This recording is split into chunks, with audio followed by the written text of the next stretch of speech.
ശാസ്ത്രത്തിന് ഇന്നും തെളിയിക്കാനാവാത്ത, തിരിച്ചറിയാനാവാത്ത ഒരത്ഭുതം. Atom bomb വീണപ്പോൾ 1,40,000 ആളുകൾ മരിച്ചു വീണപ്പോൾ അവർക്കിടയിൽ സുരക്ഷിതമാക്കപ്പെട്ട ഒരു ജെസ്യൂട്ട് ആശ്രമവും അതിനുള്ളിലെ 8 വൈദികരും.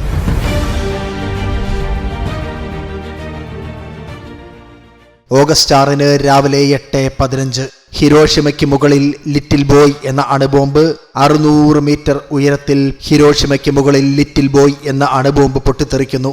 15,000 ടൺ TNTക്ക് തുല്യമായ ഊർജം.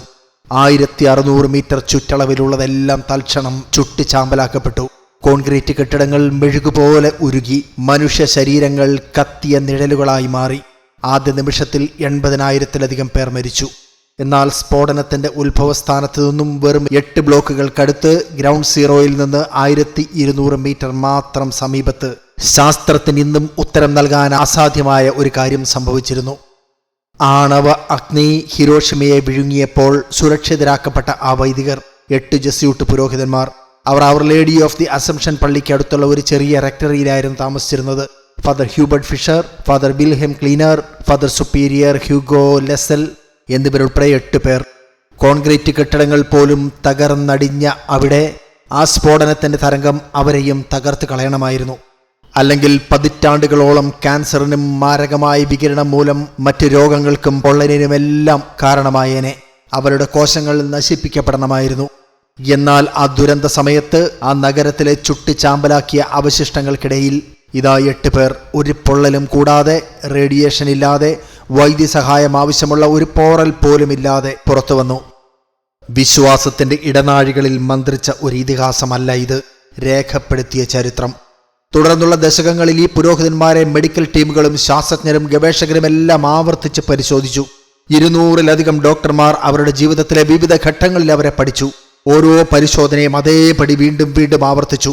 റേഡിയേഷൻ ഫലങ്ങളില്ല, തിമിരമില്ല, ക്യാൻസർ ഇല്ല, രക്താർബുദമില്ല, കോശങ്ങൾ നശിച്ചിട്ടില്ല. സ്ഫോടനത്തിൽ നിന്ന് വളരെ അകലെയായിരുന്ന ആയിരക്കണക്കിന് ആളുകൾ റേഡിയേഷൻ വിഷബാധയേറ്റ് സാവധാനത്തിലും വേദനാജനകമായി മരണമടഞ്ഞപ്പോൾ ഇവരിതാ വളരെയേറെ കാലം ജീവിച്ചു. ഫാദർ ഫിഷർ മരണപ്പെടുന്നത് 94-ലാണ്, തന്റെ 90-ാം വയസ്സിൽ. തന്റെ ആയുസ്സിനിടയിൽ ഈ ദുരന്തം സംബന്ധിച്ച് 1000-ലധികം തവണ അദ്ദേഹം അഭിമുഖങ്ങൾ നടത്തിയിരുന്നു. പക്ഷെ ഒരിക്കൽ പോലും അദ്ദേഹത്തിന്റെ ഉത്തരങ്ങൾ മാറിയിരുന്നില്ല. ജപ്പാൻ അമേരിക്ക യുദ്ധം കൊടുമ്പിരി കൊണ്ടിരുന്ന സമയത്ത് ഹിരോഷിമയിൽ നിന്നും രക്ഷപ്പെട്ടു പോകാൻ പലായനം ചെയ്ത പലരെയും പോലെ രക്ഷപ്പെടാൻ ആ ജർമ്മൻ മിഷണറിമാർക്കും അവസരമുണ്ടായിരുന്നു. പക്ഷേ അവിടെ സിവിലിയന്മാരും കുടുംബങ്ങളും കുട്ടികളും യുദ്ധം വകവയ്ക്കാതെ അപകടമുണ്ടായിട്ടും പലായനം ചെയ്യാൻ ഒരുപാട് കാരണങ്ങളുണ്ടായിട്ടും അവിടെ തന്നെ തുടരുന്നു എന്നത് ഈ വൈദികരെ അവിടം വിട്ടു പോകുന്നതിന് തടസ്സപ്പെടുത്തി. അവർക്കറിയാമായിരുന്നു ഹിരോഷിമയും ആക്രമിക്കപ്പെടുമെന്ന്. പക്ഷേ അവർ തങ്ങളുടെ ജോലികൾ തന്നെ തുടർന്നു. അവരുടെ ദൈനംദിന ദിനചര്യകൾ തുടർന്നു. വിശുദ്ധ കുർബാന അർപ്പിച്ചു, ഇടവകക്കാരെ സേവിച്ചു. അവരുടെ സ്വന്തം വിവരണങ്ങൾ പ്രകാരം എല്ലാ ദിവസവും ഒരുമിച്ച് അവർ ജപമാല ചൊല്ലി. ജപ്പാനിലെത്തിയതിനു ശേഷം അവർ മുടങ്ങാതെ പാലിച്ചു വന്ന ഒരു ആചാരമായിരുന്നു അത്. എല്ലാ വൈകുന്നേരങ്ങളിലും 15 മിനിറ്റ് എടുത്ത ലളിതമായ പ്രാർത്ഥന. ഓഗസ്റ്റ് 5 രാത്രി പതിവ് പോലെ അവർ പ്രാർത്ഥിച്ചു. 12 മണിക്കൂറിനുള്ളിൽ യുദ്ധത്തിൽ ലോകത്ത് ഉപയോഗിച്ചിട്ടുള്ളതിൽ ഏറ്റവും ശക്തമായ ആയുധത്തിന് തങ്ങൾ സാക്ഷികളാകും എന്നവരറിഞ്ഞേയില്ല. പിന്നാലെ നടന്നത് ലോക ചരിത്രത്തിലെ ഏറ്റവും അമ്പരപ്പിക്കുന്ന അതിജീവന കഥയും. തുടർന്നുള്ള പതിറ്റാണ്ടുകളിൽ അന്വേഷകരെയും ശാസ്ത്രജ്ഞരെയും വിശ്വാസികളെയും വേട്ടയാടുന്ന ചോദ്യം. മറ്റെല്ലാവരും മരിച്ചപ്പോൾ 8 പേർ അവർ ഗ്രൗണ്ട് സീറോയിൽ എങ്ങനെ അതിജീവിച്ചു എന്നത്. ശാസ്ത്രം നിരാകരിച്ചു എങ്കിലും ഒരിക്കലും നിരാകരിക്കാൻ കഴിയാത്ത ഒരു ഉത്തരമായിരുന്നു പുരോഹിതർ നൽകിയത്. ഈ ബോംബാക്രമണം നടക്കുമ്പോൾ ആ ദുരന്തത്തിലെ നിഗൂഢമായ ഒരു ഉത്തരം, ഒരു പള്ളിയുടെ അവശിഷ്ടങ്ങളിൽ നിലകൊള്ളാൻ പാടില്ലാത്ത ഒരു ലളിതമായ മണികളുടെ ചരടിൽ നിന്നും ആവർത്തിച്ചുള്ള പ്രാർത്ഥനയിൽ നിന്നും ആരംഭിക്കുന്ന ഉത്തരം. ഹിരോഷിമയിൽ ഈ വൈദികർക്ക് എന്ത് സംഭവിച്ചു എന്ന് മനസ്സിലാക്കാൻ ബോംബ് വീഴുന്നതിന് മുൻപ് ഇവർ എന്തായിരുന്നു ചെയ്തിരുന്നത് എന്നത് മനസ്സിലാക്കുക. വർഷങ്ങളോളം ഈ രാജ്യത്തുണ്ടായിരുന്ന പുരോഹിതർ, ചിലർ 1 ദശാബ്ദത്തിലേറെയായി അവിടങ്ങളിലെ ബന്ധങ്ങൾ കെട്ടിപ്പടുക്കുകയും ഭാഷ പഠിക്കുകയും ചരിത്രപരമായി പുറത്തു നിന്നുള്ളവരെ സംശയത്തോടെ വീക്ഷിക്കുന്ന ഒരു സമൂഹത്തിലേക്ക് സ്വയം ഉൾച്ചേരുകയും ചെയ്തു. 30 വയസ്സുള്ളപ്പോഴാണ് ഫാദർ ഹ്യൂബർട്ട് ഫിഷർ ജപ്പാനിലെത്തുന്നത്. ജപ്പാൻ ഭാഷയിലും സംസ്കാരത്തിലും പ്രാവീണ്യം നേടി ജർമ്മൻ ബുദ്ധിജീവിയായി. 1936-ലാണ് ഫാദർ വില്യം ക്ലീനർ എത്തുന്നത്. രോഗികൾക്കിടയിൽ അക്ഷീണം പ്രവർത്തിച്ചതിന് പേരുകേട്ട ശാന്തനായ ഒരു ശാസ്ത്രജ്ഞൻ. അവർ പ്രതിജ്ഞാബദ്ധരായിരുന്നു, പ്രാർത്ഥിക്കുന്നവരും. 1945 ആയപ്പോഴേക്കും അവർ ജപ്പാനെ അവരുടെ വീടായി കണക്കാക്കി. ബോംബ് വർഷിക്കാൻ പോകുന്ന രാജ്യത്തിനെതിരെ അവരുടെ മാതൃരാജ്യമായ ജർമ്മനി ജപ്പാനുമായി സഖ്യത്തിലേർപ്പെട്ടപ്പോഴും അവരുടെ സേവനത്തിന് ഒരു തടസ്സവും ഉണ്ടായിരുന്നില്ല. ഏറ്റവും ദുർബലമായ ഒരു കെട്ടിടത്തിലായിരുന്നു അവർ താമസിച്ചിരുന്നത്. ഹിരോഷിമയിലെ മറ്റെല്ലാ നിർമ്മാണ പ്രവർത്തനങ്ങളെയും പോലെ തന്നെ ഏറ്റവും ദുർബലമായ ഒന്ന്. ദാരിദ്ര്യത്തിന്റെയും സേവനത്തിന്റെയും ജെസ്യൂട്ട് പാരമ്പര്യം തുടർന്ന പുരോഹിതരും ലാളിത്യം നുകർന്നവരായിരുന്നു. പിൽക്കാലത്തുണ്ടായ സാക്ഷ്യങ്ങൾ അനുസരിച്ച് എല്ലാ ദിവസവും നഷ്ടപരിഹാരമായും സംരക്ഷണത്തിനുമായും ജപമാല പ്രാർത്ഥനയിൽ അവർ മുഴുകിയിരുന്നു. അവരതൊരു വാഗ്ദാനമായി എടുത്തിരുന്നു. യുദ്ധം ആരംഭിച്ചപ്പോൾ നഗരത്തിന്റെ മുകളിലൂടെ വ്യോമാക്രമണ സൈറണുകൾ പതിവായി നിലവിളിച്ചുകൊണ്ടിരുന്നു. താമസക്കാർ ജോലിക്ക് പോയി, കുട്ടികൾ സ്കൂളിൽ പോയി, ഏത് നിമിഷവും നാശം വരാം എന്നറിയാമായിരുന്നിട്ടും ആ നാട്ടിലെ ഭൂരിഭാഗം ആളുകളും അവിടം വിട്ടുപോകാൻ തയ്യാറായില്ല. അതുകൊണ്ട് തന്നെ ഈ ജെസ്യൂട്ട് ഫാദേഴ്സ് അവരുടെ ശുശ്രൂഷ തുടർന്നു. അതാണ് തങ്ങളുടെ കടമ, തങ്ങളുടെ കർമ്മം എന്നവർ മനസ്സിലാക്കിയിരുന്നു. മറ്റേതൊരു ദിനത്തെയും പോലെ തന്നെ അന്നും അതിരാവിലെ പ്രഭാത കുർബാനയ്ക്കായി അവർ തയ്യാറെടുത്തു. ഫാദർ ഫിഷർ തന്റെ മുറിയിൽ വായിക്കുകയായിരുന്നു. മറ്റു പുരോഹിതന്മാർ റെക്ടറിയിൽ അവരുടെ ജോലികൾ ചെയ്യുന്നു. യാതൊരു വ്യോമാക്രമണ മുന്നറിയിപ്പുകളോ സൈറനുകളോ ഉണ്ടായില്ല. കൃത്യം 8:15 ലോകം മാറി. ആദ്യം മിന്നൽ വന്നു. വളരെ തീവ്രമായ ഒരു പ്രകാശം. അത് ചുവരുകളിലും നടപ്പാതകളിലും നിഴലുകൾ കത്തിച്ചു. പിന്നെ പ്രകാശവേഗത്തിൽ സഞ്ചരിക്കുന്ന താപവികിരണത്തിന്റെ ഒരു മതിൽ. തീ കത്തിപ്പടർന്നു, മാംസം ഉരുകി. ഒടുവിൽ ശബ്ദത്തിന്റെ വേഗതയിൽ സഞ്ചരിക്കുന്ന സ്ഫോടന തരംഗം. നിമിഷങ്ങൾക്കുള്ളിൽ അതാളിപ്പടർന്നു. തുടർന്നുണ്ടായ തീയിലും അലർച്ചയിലും അസാധ്യമായ എന്തോ ഒന്നവർ തിരിച്ചറിഞ്ഞു. അവർ ഇപ്പോഴും ജീവിച്ചിരിപ്പുണ്ട് എന്നതായിരുന്നു അത്. വർഷങ്ങൾക്ക് ശേഷം ഫാദർ ഫിഷർ ഈ സംഭവം വിവരിച്ചപ്പോൾ അമ്പരപ്പോടെ ലോകമത് ശ്രവിച്ചു. അദ്ദേഹം പറയുന്നു, ഒരു മിന്നലടിച്ചപ്പോൾ താനൊരു ജനാലക്കരികെ മേശയിലിരിക്കുകയായിരുന്നു.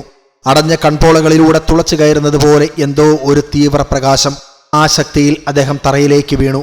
ആ നിമിഷത്തിൽ തന്നെ സ്ഫോടന തരംഗം ആഞ്ഞടിച്ചു. ജനലുകൾ അകത്തേക്ക് പൊട്ടിത്തെറിച്ചു. ആയിരക്കണക്കിന് ചെറിയ കഠാരകൾ പോലെ മുറിയിലൂടെ ഗ്ലാസ് കഷ്ണങ്ങൾ പറന്നു. മരത്തിന്റെ ചുവരുകൾ വളഞ്ഞു പുളഞ്ഞു. വെടിയൊച്ചകൾ പോലെയുള്ള ശബ്ദത്തോടെ സീലിംഗ് ബീമുകൾ പൊട്ടി. ചലിക്കാൻ കഴിയുന്നതെല്ലാം വായുവിലൂടെ ശക്തമായി എറിയപ്പെട്ടു. എന്നിട്ടും ഫാദർ ഫിഷർ തറയിൽ നിന്നും എഴുന്നേറ്റപ്പോൾ ചുറ്റുമുള്ളതെല്ലാം കീറി മറിച്ച ചില്ലു കഷ്ണങ്ങൾക്കിടയിൽ നിന്നും ഒരു മുറിവ് പോലും പറ്റാതെ അദ്ദേഹത്തിന്റെ ശരീരം, അദ്ദേഹത്തിന്റെ വസ്ത്രങ്ങൾ കേടുകൂടാതെയിരുന്നു. 800 മീറ്റർ അകലെ അവരുടെ മുറിക്ക് പുറത്ത് സമീപത്തായി നിരവധി മൃതദേഹങ്ങൾ ചിതറിക്കിടക്കുന്നു. ജീവൻ നഷ്ടപ്പെടാത്ത ചില ഇരകൾ അപ്പോഴും നിരങ്ങിക്കൊണ്ടിരുന്നു. കൈകളിൽ നിന്നും വസ്ത്രങ്ങൾ ഉരുകി, കണ്ണുകൾ ഉരുകി, ശരീരം ഒലിച്ചിറങ്ങി. ആയിരക്കണക്കിന് ആളുകൾ. തെരുവ് ചുട്ടുപൊള്ളുന്നു. വായുവിൽ പുകയുടെ കത്തുന്ന ഗന്ധം. അവരുടെ ലോകാവസാനം അങ്ങനെയായിരുന്നു. പക്ഷേ അവർക്കിടയിൽ ആ പുരോഹിതന്മാർ ഒരു പോറൽ പോലും കൂടാതെ. കേടുപാടുകൾ സംഭവിച്ചു എങ്കിലും അവരുടെ താമസ സ്ഥലം പിന്നീട് സഹായ കേന്ദ്രമായി മാറി. ഡസൻ കണക്കിന് ഇരകളെ കൊണ്ടുവന്ന് അവശേഷിക്കുന്ന പ്രതലങ്ങളിൽ അവർ കിടത്തി. വെള്ളം നൽകി. അവശേഷിച്ചവർക്കെല്ലാം ഓക്കാനം, മുടികൊഴിച്ചിൽ, പൊള്ളൽ, മോണയിൽ നിന്നോ ചർമ്മത്തിനടിയിൽ നിന്നോ സ്രവം, രക്തസ്രവം തുടങ്ങി അക്യൂട്ട് റേഡിയേഷൻ സിൻഡ്രോമിന്റെ നിരവധി ലക്ഷണങ്ങൾ ഉണ്ടായിരുന്നു. എങ്കിലും പുരോഹിതർ ആർക്കും ആ ലക്ഷണങ്ങൾ ഉണ്ടായില്ല.